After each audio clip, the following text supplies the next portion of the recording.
Guys welcome back to my channel. तो आज के इस वीडियो में हम लोग BGC 105 अमेरिकन लिटरेचर का मोस्ट इम्पॉर्टेंट क्वेश्चन आंसर देखेंगे। एनालिसिस करके मैंने प्रीवियस ईयर से आप लोगों के मोस्ट इम्पॉर्टेंट क्वेश्चन आंसर निकाला है जो आपके एग्ज़ाम में आने के बहुत ही ज़्यादा चांसेस हैं। तो चलिए डिस्कस करते हैं कौन से क्वेश्चन आपके एग्ज़ाम के लिए मोस्ट इम्पॉर्टेंट है।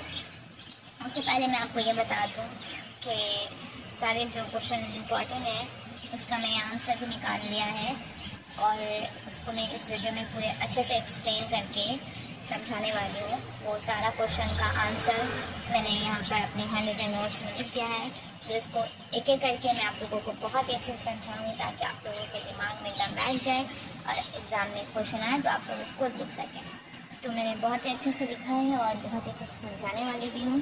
तो अगर आप वीडियो पर नए हैं तो प्लीज़ वीडियो को चैनल को सब्सक्राइब कर लें, शेयर करें, कमेंट लाइक करना ना भूलें।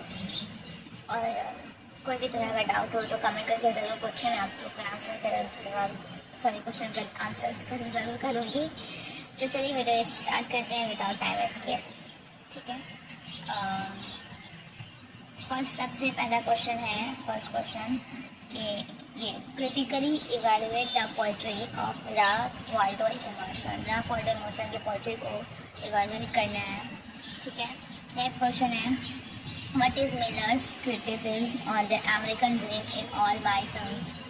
ठीक है, ऑल माय सन्स आप लोगों ने, मैं इससे पहले भी एक वीडियो बना चुकी हूँ जिसमें मैंने सारे शॉर्ट स्टोरी और नॉवेल को अच्छे से बहुत ही अच्छे से एक्सप्लेन किया है। मैंने इससे पहले वाली वीडियो में यदि आकर देखिएगा, मैंने अच्छे से वो सारी स्टोरीज़ को एक्सप्लेन किया। ये 4 स्टोरीज़ है ना, ये 4 स्टोरीज़ को मैंने अच्छे से एक्सप्लेन किया उस वीडियो में।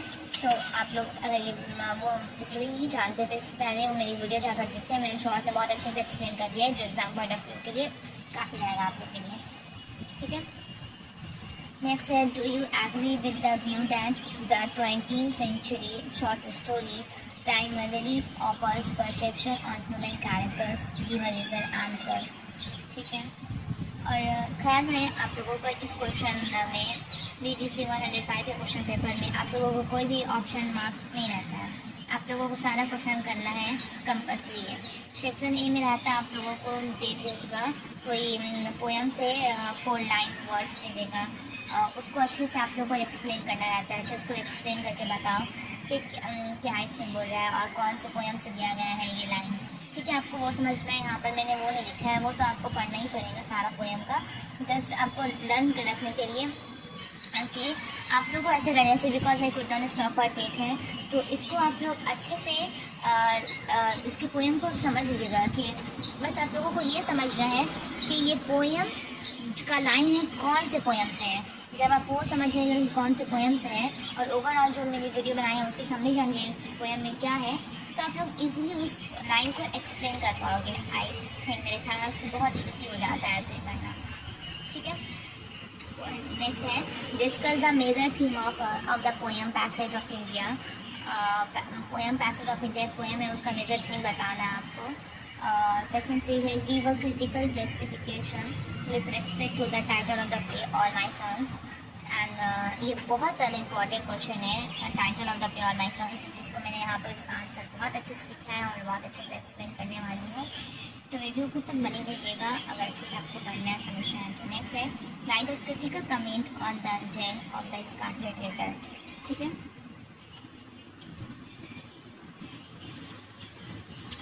नेक्स्ट क्वेश्चन है हम लोगों का discuss post World War 2 drama in America.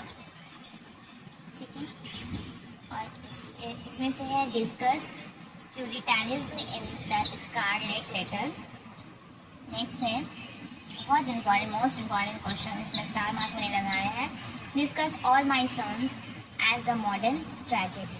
ठीक है, तो चलिए वीडियो को और प्रोसेस में लेकर चलते हैं, इसको अच्छे से एक्सप्लेन करते हैं आप लोगों को ताकि आप लोगों को समझना इजी हो जाए और आप लोग एग्जाम में देख पाओ। तो फर्स्ट क्वेश्चन है हम लोगों का the Scarlet Letter by Nathaniel Hawthorne, और इसमें मैंने जस्ट क्या बोला चाहता है ये भी इस टाइटल भी एक्सप्लेन हो जाएगा इसमें आप लोग का। A woman named Hester Pliny is punished because she had a baby without telling who the father is. As punishment, she must wear a red letter A on her chest for her whole life. She stands on a public stage with her baby cradle, but she refuses to reveal the father's name. Hester's husband, Roger Chillingworth, comes to the town secretly. He becomes very angry and decides to find the man who is Prill's father. He hides his identity and starts living as a doctor. तो इस the Scarlet letter में ये है कि एक women रहती है जिसका नाम हेस्टर प्लिनी रहता है, और उसने एक सीन क्या रहता है, गुनाह क्या रहता है कि वो नाजायज़ औलाद को जन्म देती है, जो बेटी होती है जिसको जन्म देती है उस बेटी का नाम होता है प्रियल।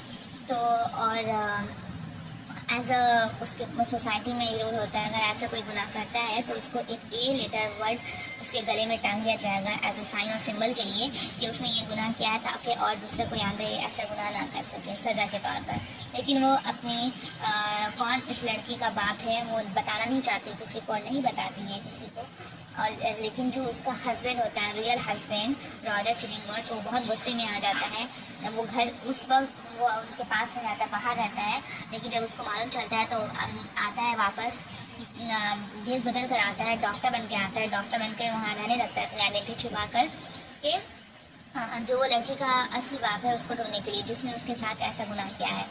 तो फिर the real father is Arthur Dimmesdale, a respected priest. He feels very guilty but is too weak to tell the truth publicly. Chillingworth becomes his doctor and slowly finds out his secret. After that, he eventually tortures Dimmesdale, taking revenge. Hester lives a lonely life but becomes kind and helpful.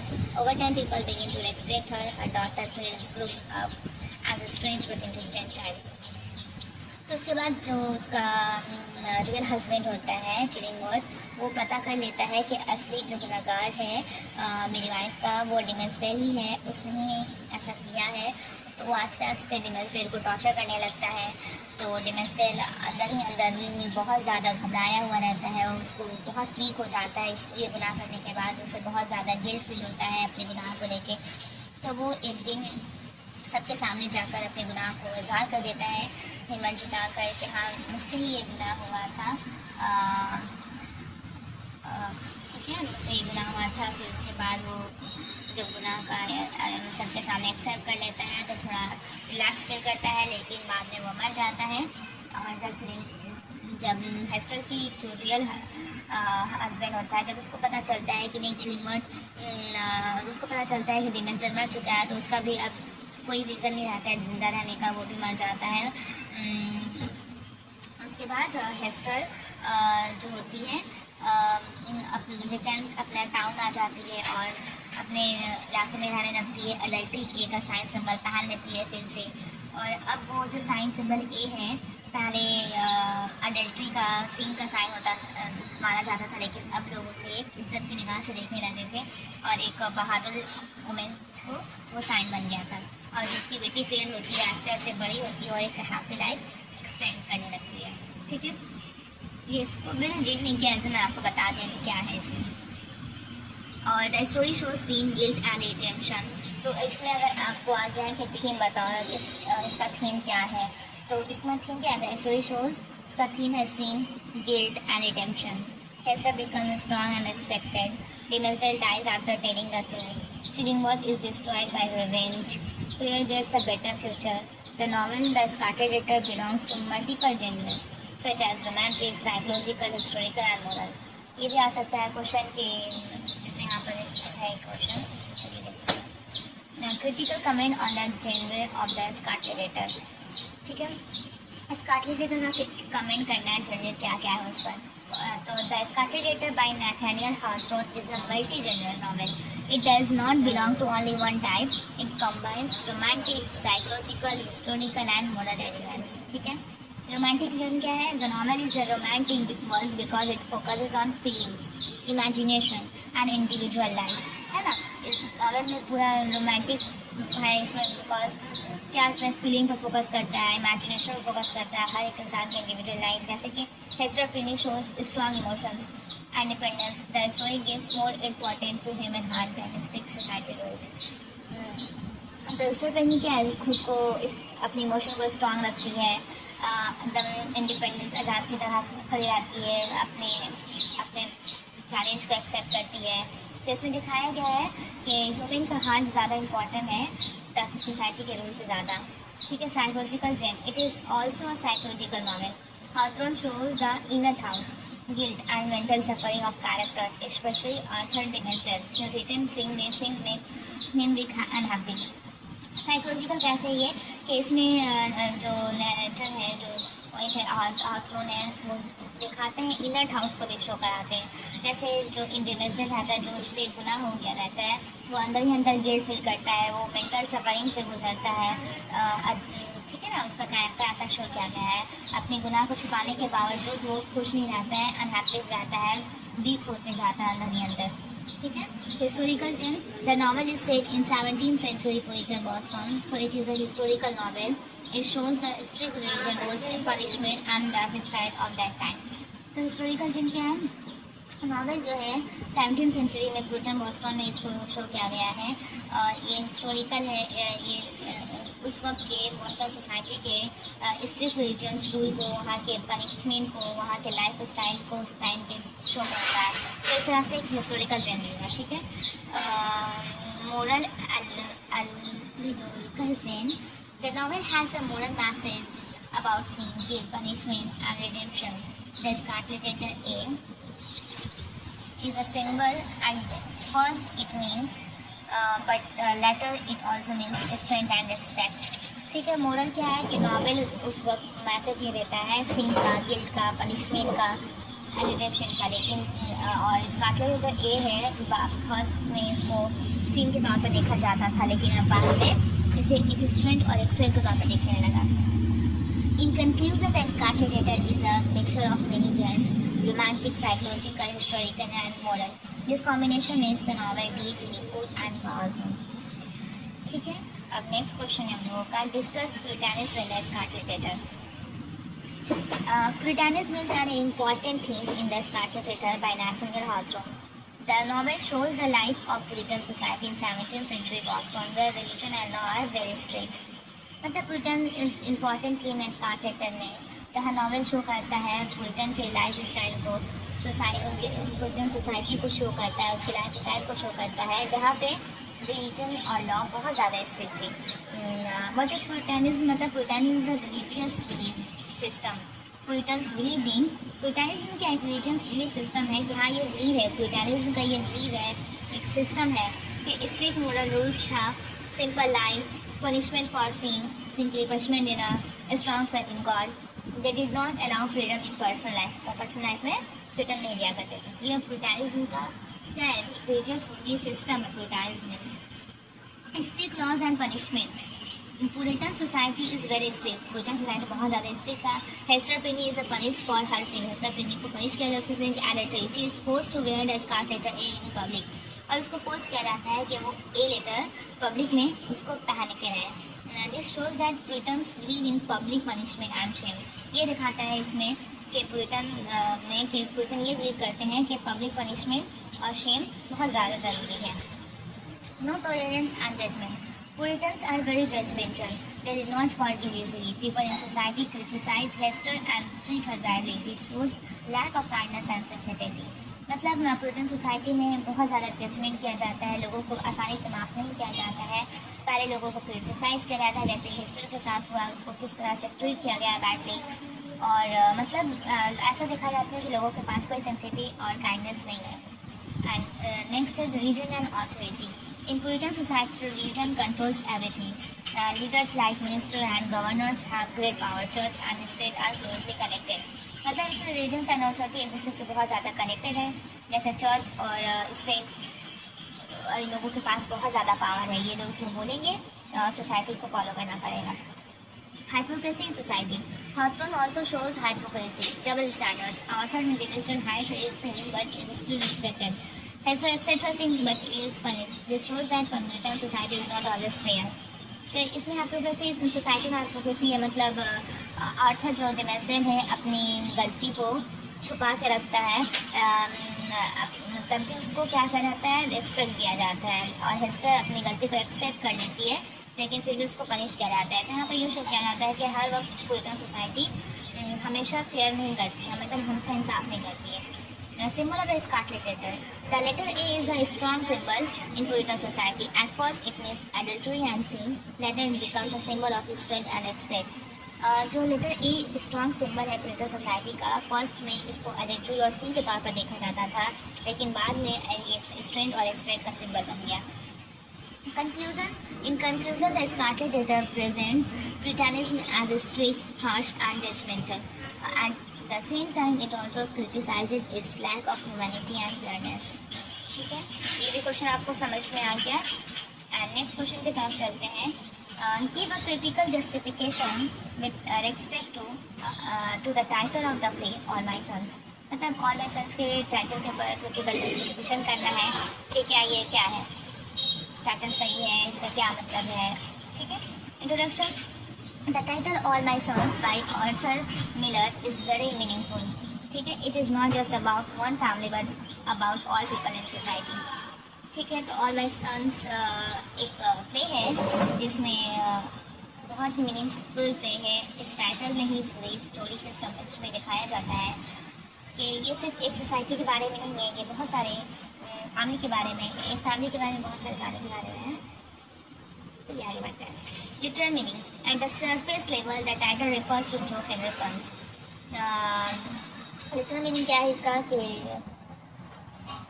ये title refers करता है जो killer के बेटे पर। ठीक है, जैसे लैरी डेयर सन जो मर चुका है उसका बड़ा बेटा है, और क्राइस लिविंग सन जो उसका छोटा बेटा है जो अभी लिविंग है। So sons means his own children. ठीक है, wider meaning social responsibility. The title has a deeper meaning. Joe Keller's factory supply defective airplane parts which cause the death of many soldier. जो title है ये बहुत ज़्यादा deeper meaning है। जो killer factory जो है वो क्या करता है, डिफेक्टिव एयरप्लेन पार्ट्स को सोल्जर्स को बेचते हैं, जिसकी वजह से सोल्जर के डेथ की वजह बनता है। Those dead soldier are also like his son. जो दो डेड सोल्जर्स हैं वो भी क्या थे, इसके अपने बेटे की तरह ही थे। So All my Sons means Joe is responsible not only for his own son but for all the young soldiers who died. ठीक है, मतलब ऑल माई सन्स का मतलब जो क्या है, जो मेन कैरेक्टर है, जो बिजनेसमैन है, जो लैरी और क्राइस का बाप है, वो क्या है, रिस्पॉन्सिबल है ना ही सिर्फ अपने बेटे की मौत की वजह बल्कि वो हर एक सोल्जर की मौत का वजह है। जो हर सोल्जर क्या है उसके अपने बेटे जैसे ही है। तो ऑल माई सन्स का टाइटल का मीनिंग ये है। Theme of guilt and responsibility. The title highlights the theme of guilt, moral responsibility. Joe only cares about his family, but later he realizes that his action affected many families. इसी title में क्या है, guilt है, moral है, responsibility दिखाया जाता है। जो पहले स्टार्टिंग में सिर्फ अपनी फैमिली के बारे में केयर करता था और दूसरी की फैमिली के बारे में कोई केयर नहीं है, तो बाद में उसे रियलाइज़ होता है कि नहीं, हर फैमिली के बारे में उसे केयर करना चाहिए था। ठीक है, इसीलिए गिल्ट दिखाया गया, इसलिए बोल रहा है टाइटल में, सर क्या है, मेरे बेटे हैं। Realization of the Joe Keller. At the end Joe understands that they were all my sons. This shows his final realization and guilt because of this truth he can not live and takes his own life. ठीक है, ये उसने भी ये realise कर लेता है कि सब मेरे बेटे थे। Universal meaning. The title also gives a message. We should not think only about our own family. We are responsible for society as a whole. It teaches humanity and moral duty. इस title में हम लोगों को ये message मिलता है कि हम लोगों को सिर्फ अपनी फैमिली के बारे में केयर और थिंक नहीं सोचना चाहिए, बल्कि पूरे सोसाइटी के बारे में सोचना चाहिए। ये हमें मोरल ड्यूटी और ह्यूमैनिटी के बारे में टीच करता है। Conclusion. The title of my sons is fully justified because it shows both personal and social meaning. It reflects the main theme of responsibility and human values. ठीक है, next question हम लोगों का, what is Miller's criticism on the American dream in All my Sons.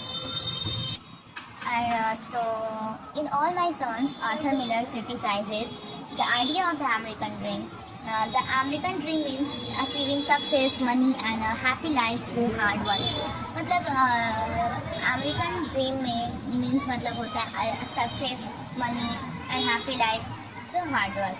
ठीक है, Work idea of success. Joe Keller believes that success means earning money, protecting his business, taking care of his family only. Miller shows that this idea is selfish and wrong. ठीक है, ऐसे wrong idea क्यों है American dream का? क्योंकि जो killer जो है सिर्फ बिलीव करता था सक्सेस पर, मनी अर्न करने पर, अपना बिजनेस प्रोटेक्ट करने पर, अपनी फैमिली की केयर और उसको प्रोटेक्ट करने पर, सिर्फ अपनी फैमिली। तो इसमें आर्थर मिलर ने दिखाया है, आर्थर मिलर ने दिखाया है कि ये आइडिया जो है गलत है और सेल्फिश है। Lack of social responsibility. कितना नॉइज हो रहा है बाहर। जो ignores his duty to society, he sells defective airplane parts to save his business. Because of this, many soldiers died. Miller criticized that people should not think only about profit but also about human lives. ठीक है, मतलब social responsibility का कोई नहीं है। लोग अपने खाने के लिए, अपनी फैमिली के खाने के लिए दूसरे की परवाह नहीं करते हैं और दूसरे को मरने के लिए इसी तरह से छोड़ देते हैं। तो इसमें दिखाया गया है कि लोगों को सिर्फ अपना है, अपने बारे में पड़ी रहती है, अपने प्रॉफिट के बारे में पड़ी रहती है, दूसरों की नहीं। Family based society. Joe says everything he did was for his family. Like Miller shows that loving only your own family is not enough. You are responsible for others also. This challenges the American dream idea of personal success over social good. ऐसा दिखाया जाता है कि जो कहता है कि मैंने जो भी कुछ किया अपनी फैमिली के लिए है, लेकिन बाद मिलर कहते हैं, मिलर दिखाते हैं कि सिर्फ अपनी फैमिली को लव करना, उसका केयर करना इनफ नहीं है, बल्कि हमें पूरी सोसाइटी के बारे में केयर करना चाहिए, उसके बारे में सोचना चाहिए। तो इस तरह से मिलर चैलेंज करते हैं अमेरिकन ड्रीम के पर्सनल लाइफ को लेकर सोसाइटी से। Moral failure of the dream. The play shows that the American dream can lead to greed, corruption, moral failure. Joe's success is built on wrong action, so it destroys his family in the end. है ना, moral failure of the dream का moral failure क्या होता है कि जो success is built on wrong action, so it destroys his family in the end. अपने मतलब वो अपनी सक्सेस को रॉन्ग एक्शन के जरिए करना चाहता था, तो इस वजह से बाद में उसे गिल्ट होता है, तो बाद में उसकी फैमिली पूरी एंड हो जाती है। Joe Keller's realization. At the end, Joe understands his mistake. They were all my sons. He realizes that he is responsible for the deaths of many soldiers. बाद में जो को रियलाइज हो जाता है कि सारे मेरे ही बेटे थे, they were all my sons, and वो सारे सोल्जर्स की डेथ के वजह यही है, खुद ये रिस्पॉन्सिबल है सब किया, तो वो बाद में खुद को मार लेता है। In conclusion, Miller criticizes the American dream as dangerous when it becomes selfish and materialistic. He shows that true success should include morality, responsibility and care for society. मतलब मिलर जो है क्रिटिसाइज करते हैं अमेरिकन ड्रीम में कि American dream क्या जैसे ड्रेंजर seven जब ये सेल्फिश होता है, मैटेरियलिस्टिक होता है, ये वो दिखाते हैं कि ट्रू सक्सेस अगर किसी को चाहिए तो उसको मोरालिटी, रिस्पॉन्सिबिलिटी और सोसाइटी की केयर करनी चाहिए, सभी सोसाइटी के बारे में रिस्पॉन्सिबिलिटी, हर एक के बारे में सोचना चाहिए, तभी वो असली सक्सेस पा सकता है। ठीक है। Discuss post world war II drama in America. After the post-World War II, American drama changed a lot. Playwrights started focusing on real-life problems, social issues, and human psychology. मतलब जब वर्ल्ड वार II के बाद American drama बहुत ज़्यादा change हुआ। Playwright अब real life problem के बारे में फोकस करने लगी, सोशल इश्यूज़ पर फोकस करने लगी, ह्यूमन साइकोलॉजी पर फोकस करने लगी, उस सब के बारे में लिखने लगी। ऐसे change in themes. After the war drama showed family problems, guilt and responsibility, loss of faith and identity, social and mental issues. People were confused and disappointed after the war, and drama reflected this feeling. है ना? People इसके बाद war के बाद बहुत ज़्यादा confuse और मायूस हो गए थे, तो ड्रामा अब यही सब चीज़ों को बारे में दिखाने लगी, उसके छोटे छोटे प्रॉब्लम्स के बारे में, गिल्ट के बारे में, रिस्पॉन्सिबिलिटी के बारे में, and realism and social criticism. Post-war drama became more realistic. Writers showed the truth of society, like broken families, corruption, failure of the American drama. They become serious and meaningful. Realism मतलब post-war drama become बहुत ज़्यादा realistic हो गया था। ठीक है। Writers जो हैं सोसाइटी के ट्रूथ को दिखाने लगे, फैमिली की ब्रोकन फैमिली, जो फैमिली टूट चुकी थी, जो उनके साथ करप्शन होता था, अमेरिकन ड्रामा का फेलियर, ये सब कुछ दिखाने लगे, मतलब सीरियसली सब पर ये काम करने लगे। Psychological depth, writers focused on inner feelings and mental struggles. Characters often feel guilt, fear, loneliness. Drama became more psychological. मतलब राइटर्स फोकस करने लगे इनर फीलिंग पर, अंदर मेंटल स्ट्रगल पर कि कैसे कैरेक्टर फील करता है, उसको क्या गिल्ट होता है, क्या डर है, उसके हर ये मतलब बहुत ही ज़्यादा डेप्थ में चले जाते थे ताकि लोग उसको समझें, इंटरेस्ट के साथ देखें. Importance playwrights. Some major writers of this period are Arthur Miller wrote plays about responsibility and social issues or life science. Tennis Williams focus on emotion. ये सब प्ले राइट का नाम है कि किस चीज़ पर फोकस कर सकते हैं उस वक्त. ठीक है. Criticism of the American dream. Many people criticize the idea of easy success and happiness. They show that money is not everything, moral values are important. है ना. मतलब उस वक्त के जितने भी लोग थे अमेरिकन ड्रीम पर क्रिटिसाइज करने लगे कि इजी सक्सेस जो होता है हैप्पीनेस नहीं देता है, मनी सब कुछ नहीं होता है, मोरल वैल्यू ज़्यादा इंपॉर्टेंट है. In conclusion, post-World War II American drama is realistic, serious and critical. It focuses on human problems, social responsibility and moral values. ठीक है. बाद में ये फोकस करने लगे ह्यूमन के प्रॉब्लम्स पे, सोशल वैल्यूज में, रिस्पॉन्सिबिलिटी और मोरल वैल्यूज में. ठीक है. नेक्स्ट क्वेश्चन हम लोग का discuss all my sons as a modern tragedy. Important question है, मैंने इसमें स्टार मार्क कर दिया है. All My Sons modern tragedy कैसे है कि All My Sons by Arthur Miller is a modern tragedy. It shows the fall of a common man because of his own mistakes and moral failure. इसमें क्या दिखाया गया, एक common man का fall दिखाया गया, कैसे एक कॉमन मैन मतलब उसकी डिस्ट्रॉय होती है और वो खुद की वजह से वो क्या होता है, उसकी फिर डिस्ट्रॉय का वजह बनता है खुद ही. But is a modern tragedy क्या है. Modern tragedy is a story where the hero is common man, not a king. The tragedy comes from personal mistake, faults. It shows real life problems. जैसे modern tragedy मतलब वो story जिसमें एक hero जो होता है कॉमन मैन होता है और वो मतलब जो उसकी प्रॉब्लम जो मिस्टेक होती है वो खुद की वजह से ही वो करता है, जिसमें मतलब रियल लाइफ प्रॉब्लम को दिखाया जाता है मॉडर्न ट्रेजेडी में. Joe Keller as a tragic hero. Joe Keller is an ordinary businessman. He is not evil but he has a tragic hamartia. मतलब जो किलर जाना और हाँ जो किलर क्या है, एक ऑर्डिनरी बिजनेसमैन है. वो इविल नहीं है बट वो अपनी गलती की वजह से ऐसा हो गया है. वो सेल्फिश है एंड सिर्फ अपने खाने के बारे में केयर करता है. Because of this defective airplane parts which constant, जिसकी वजह से उस डिफेक्टिव एयरप्लेन पार्ट्स को सेल कर दिया और जिसकी वजह से मौत का वजह बने सोल्जर्स बहुत सारे. Tragic flaw and consequences. Joe's mistake leads to death of many soldiers, conflict in his family, loss of respect, his own death, society's own actions bring his downfall. इसे आप लोग रीड कर लीजिएगा. बहुत मतलब ईजी है, समझा ही दिए हैं आप लोग को. रियलिस्टिक सेटिंग क्या है. The place set in a normal American family. There are no kings और heroes, only common people. This makes it a modern tragedy, not a classical one. Themes of responsibility. The main idea is a person in responsible not only for family but for society. मतलब देख लीजिएगा एक बार. Next question की तरफ चलते हैं. Discuss the major theme of the poem passage of India. बस उसके बाद ये है question rough order monsoon. Next ये फर्स्ट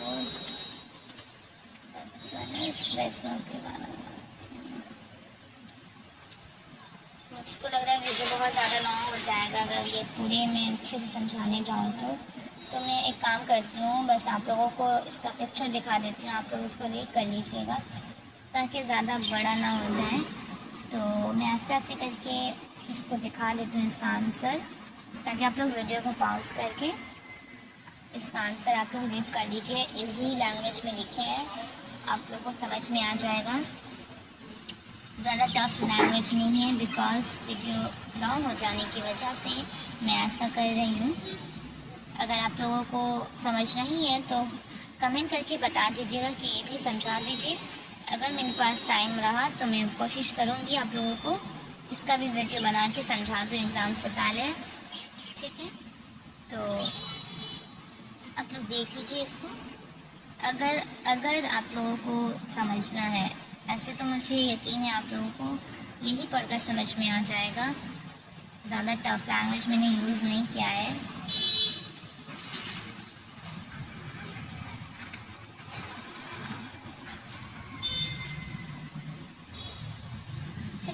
इसको मैं समझा देती हूँ just as a overall summary. O Henry after 20 years, O Henry और 20 years is about friendship, time and beauty.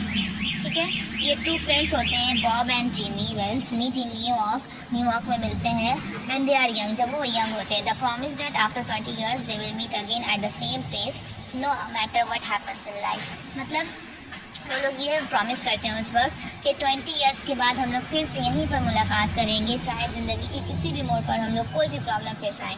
ठीक है, after 20 years Bob comes to the meeting place, he has become a successful but criminal man। Bob जो होता है एक successful बन जाता है बट लेकिन क्रिमिनल मैन बनता है, और जो उसका जिमी होता है वो एक पुलिस ऑफिसर बन जाता है। तो अपनी उस वक्त बॉब जो है उसी जगह पर 20 साल के बाद आकर खड़ा रहता है और अपने फ्रेंड जिमी का वेट करता है, लेकिन आसपास उसको कोई नज़र नहीं आता है। बस एक पुलिस मैन वहाँ से मतलब गुजरता ऑफिसर, और आकर उससे बॉब जाकर उससे पूछता है कि बताता है कि मैं यहाँ पे इसलिए खड़ा हूँ कि मैंने अपने फ्रेंड से वादा किया था, मैं से अपने वादा को प्रॉमिस को निभा रहा हूँ। तो वो जो ऑफिसर रहता है वो एक्चुअली वो जिमी रहता है, लेकिन बॉब उसे पहचान नहीं पाता है और जिमी उसे पहचान लेता है। फिर वो वहाँ से चला जाता है। फिर उसके बाद वो वहाँ से जिमी चला जाता है, फिर अपने दूसरे पुलिस ऑफिसर को भेजता है और बॉब को जाकर एक लेटर देता है जिसमें लिखा रहता है कि मैं तुम्हारा फ्रेंड जिमी हूँ और मैं तुमको अरेस्ट करना है बिकॉज तुम एक क्रिमिनल हो, और मैं खुद पर्सनली तुम्हें अरेस्ट नहीं कर सकता बिकॉज तुम मेरा फ्रेंड हो, इसलिए मैं दूसरे पुलिस ऑफिसर को भेज रहा हूँ। तो दूसरे पुलिस ऑफिसर जो रहता है बॉब को अरेस्ट कर लेता है। ठीक है, तो इस तरह से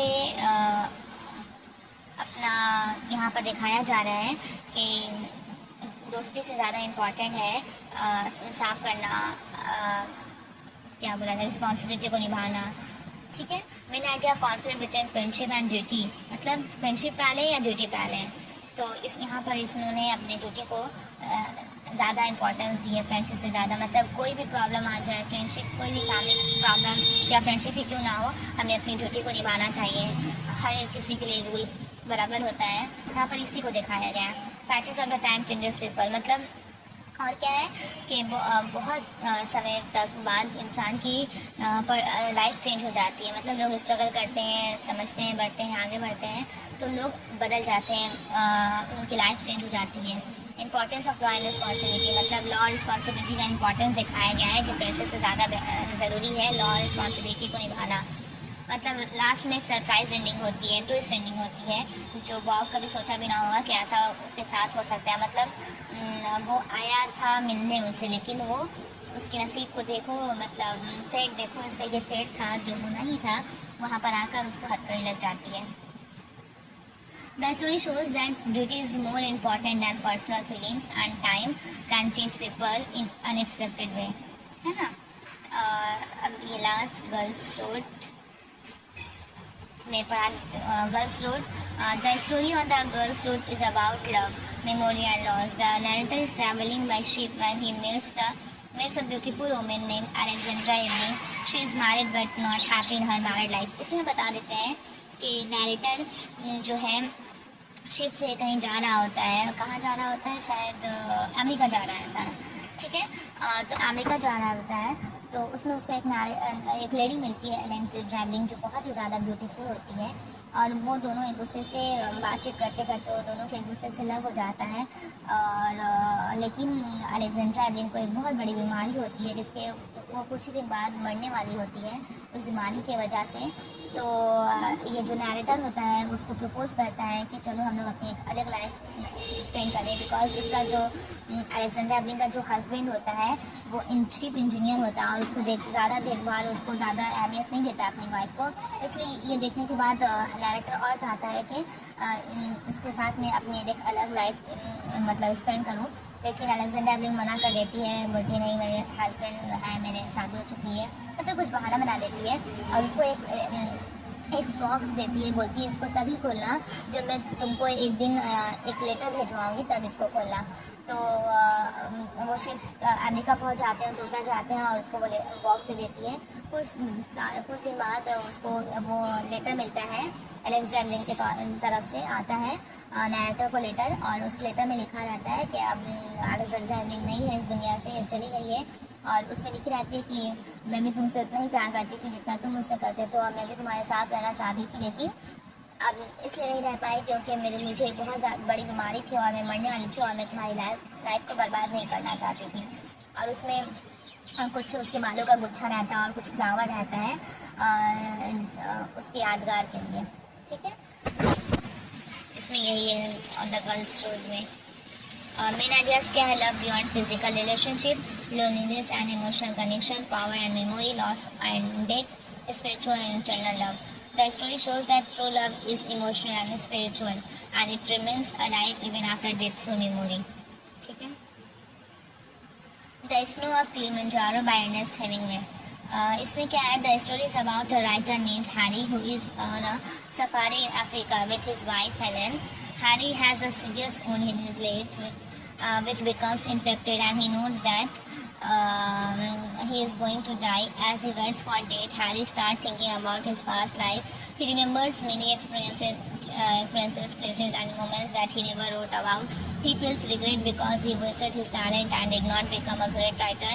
Helen cares for him and tries to comfort him, but Harry becomes angry and bitter. He blames himself for choosing a comfortable life instead of following his passion. In the end, Harry dreams that a plane comes to take him to the top of Mountain Kilimanjaro, which symbolize peace and purity, but in reality he dies. मतलब इसमें ये बताया जा रहा है कि Harry है और जो अफ्रीका में है, सफारी पर निकला हुआ है, और उसकी वाइफ हेलन है, जो हेलन अपने हस्बैंड को बहुत प्यार करती है, उसकी देखभाल करती है, लेकिन हैरी को एक बहुत ज़्यादा सीरियस खून उसके लेग में लगा हुआ है, जिसकी वजह से वो मरने वाला है। बस वो डेट का इंतज़ार करता है, और जब वो डेट का इंतज़ार करता है तो वो सोचता है कि उसने अपनी पास्ट के बारे में सोचता है कि कितने सारे उसने सफ़र किए थे, प्लेसेस देखे थे, मोमेंट्स देखे थे, एक्सपीरियंस किए थे, लेकिन वो इस सब चीज़ों को लिखा नहीं। इसे अपने लग्जरी लाइफ, कंफर्ट्स लाइफ में ही सब कुछ अपने टाइम को वेस्ट कर दिया, अपने टैलेंट को बाहर नहीं दिखाया, लोगों को नहीं बताया, एक अच्छा राइटर नहीं बन सका। तो उसको ये सब सोचकर बहुत ज़्यादा गिल्ट होता है कि मैंने कुछ अपने लाइफ में नहीं किया अच्छा काम, बस कंफर्ट को चूज़ किया। तो बाद में वो फिर सपना देखता है कि वो माउंट किलिमंजारो पर टॉप पर है, जा रहा है। मतलब ये सिंबलाइज किया गया है पीस और प्योरिटी का, बट एक्चुअली में वो डाइज मर चुका होता है। मेन आइडियाज़ क्या है? रिग्रेट एंड वेस्टेड टैलेंट, मतलब रिग्रेट फील करना और अपने टैलेंट को वेस्ट कर देना कंफर्ट लाइफ चूज़ करने के बाद। डेट एंड एक्सेप्टेंस, मतलब डेट आनी है और उसको एक्सेप्ट किया जाता है। Meaning of life in a conflict. ठीक है, the story shows that a person should use his talent and live meaningfully, otherwise he will regret at the end of life. मतलब स्टोरी दिखाता है कि इंसान को क्या चाहिए, अपने टैलेंट को यूज़ करना चाहिए और एक मीनिंगफुल लाइफ जीना चाहिए।